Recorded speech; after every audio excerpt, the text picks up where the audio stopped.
Hello, I'm Brenda Roberts with KQUP RTN 24. Welcome to Q Up Spokane, your opportunity to learn more about what's going on in the Spokane community and get involved. My guest today is Vice President of Business and Resources and Marketing of the United Way, Jean Appadale, and the fund for the fundraising project for 2007 to 2008 is just about ready to get underway to give you an opportunity to give to the United Way. Jean, I'm really pleased to have an opportunity to let you explain, more about the United Way and how many agencies are represented. Last year I got a chance to be an account executive and go around Spokane County, and some of the people weren't aware of the tremendous amount of support that through the umbrella of one agency, the United Way, it goes out. So let us know more about that. You bet. Well, I think a lot of times there's a misconception about United Ways because there are 1,400 different United Ways across the country, but each and every single one of those United Ways is autonomously run. So we're totally local. All 34 member agencies that are under the United Way umbrella in our community are all local agencies. And all the dollars that are raised in our community stay in our community.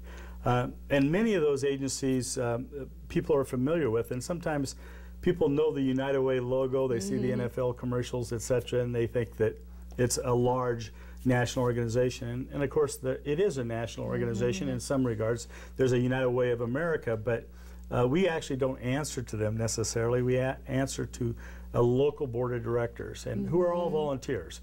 So once again, right? Yes, all volunteers, and so that, no dollars are expensed in terms of the people that actually lead the organization, all those volunteers. So those 34 agencies are familiar to most people. And name some of them that are familiar, and then some that aren't. Sure, yeah, I'd be glad to. As an example, Boy Scouts, Girl Scouts, Campfire, Salvation Army, Red Cross, all those agencies people are very familiar with. And of course, they provide great programs and services in the community. But there are a number of our local agencies that maybe don't get the publicity because they don't have might not be children necessarily, or it might be might not be seniors or whatever. But Excelsior Youth Center is an example. Right. Doesn't get great publicity, and when it gets publicity, it's probably bad because they are youth that are in need. And that's a great organization. It provides that niche in our community that is not met elsewhere. That's an example, but we also have other agencies that like Centerpoint that has an environment for individuals that are disabled and have an opportunity to socialize with others, which is a great organization as well. But 34 different separate member agencies that provide no duplicated services amongst those 34. They all provide different services that are not duplicated anyway in any of those other agencies. So. How does a nonprofit agency then become a part under the a United Way? Well, what we do is we have an application process, and that occurs every other year. And any nonprofit that wants to apply to United Way can do that. We have a set process. All they need to do is give us a call, send us an application on that particular year, application year, and they have an opportunity to provide information to us, data that shows that they're providing a particular program or service that is not duplicated amongst any of the other. And that's the requirement. Like you said, you don't want to have the duplications. You want the uniqueness of each organization. It is, and they all provide separate services. So, and they also collaborate. Though I don't want to imply that they have totally separate and run totally separate, but they do in fact collaborate. One of if they don't have a particular service, they know exactly who to send them, to refer them to for that other particular service, and it's one of our agencies. But they also collaborate with other community agencies that are not United Way agencies as well. And I believe that, was it just last year that there's a new call number, a new sort of a hotline that anybody can call and ask questions about the different agencies or where to go for certain kinds of help and support? There is, and that particular number is 211. And it's being implemented statewide. It's still in its infancy. It's it's a possibility that they will consolidate some services, but as of right now, it's up and running. So 211 is a referral service for anyone that has a need and doesn't quite know where to go, rather than, you know, and the police, etc., just absolutely love it because it takes away those 911 calls that really aren't you know, emergency services. But what kind of calls would you expect from the 211 now? Well, as an example, if an individual has just lost their job, or if there's an elderly person who doesn't have services, you know, she doesn't know where to go and maybe needs to make that call. Also, there may be a call, as an example, a teen that understands that one of their friends may be contemplating suicide, as an example. That's an opportunity to get referred to maybe Spokane Mental Health or whatever, to be able to provide those services, so they'll know where to go in case of need.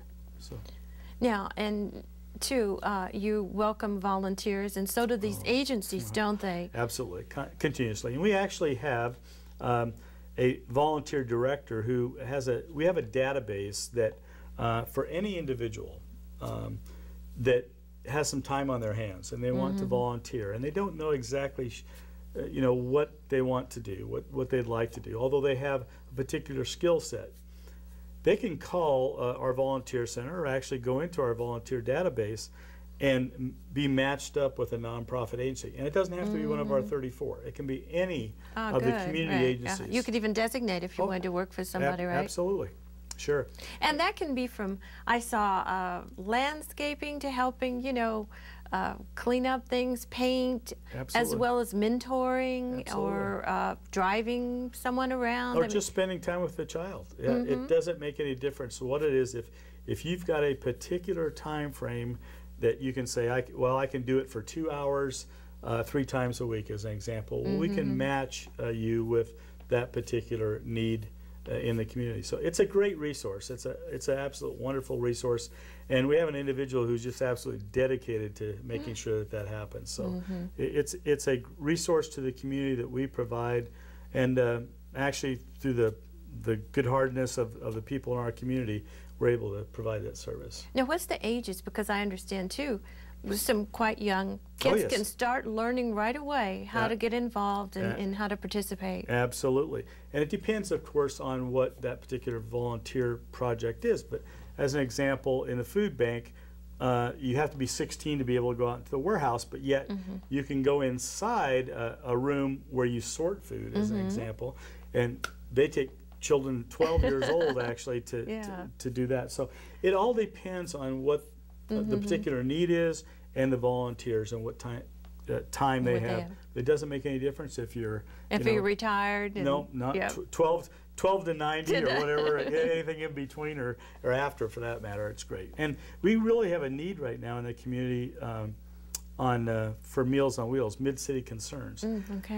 The gas prices have been killing the volunteers. Right. There have been a lot of senior citizens, predominantly senior citizens, have been delivering meals, and it's for shut-ins, it's for seniors, etc. along the way. But the problem, of course, has been because of the gas prices going up, most of these seniors that are delivering the meals are on a fixed income. And they do not have that kind of money to be able to pay for the gas prices, obviously, and continue doing that. So they've had to cut way back on the number of days that they deliver meals. Most of them continue to do it, but they may cut back on the time. So we do need individuals to do that. I wonder, too, if someone just wanted to send in some gas cards, just as a gesture.